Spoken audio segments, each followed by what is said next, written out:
బెంగాల్లో ఎలక్షన్ వస్తే గడ్డం పెంచుకొని రవీంద్రనాథ్ ఠాగూర్లా కనపడాలి పురణీయం. తమిళనాడులో ఎలక్షన్ వస్తే లుంగి కట్టుకో గిదావా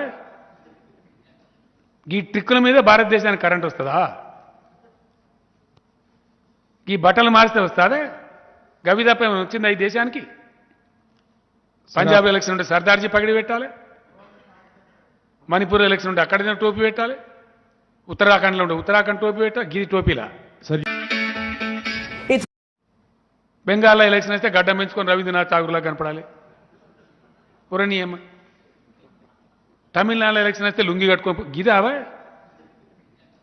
ఈ ట్రిక్కుల మీద భారతదేశానికి కరెంట్ వస్తుందా? ఈ బట్టలు మారిస్తే వస్తుందా? గవిదప్ప వచ్చిందా ఈ దేశానికి? పంజాబ్ ఎలక్షన్ ఉంటే సర్దార్జీ పగిడి పెట్టాలి, మణిపూర్ ఎలక్షన్ ఉంటే అక్కడైనా టోపీ పెట్టాలి, ఉత్తరాఖండ్లో ఉంటే ఉత్తరాఖండ్ టోపీ పెట్టాలి. గిది టోపీలా?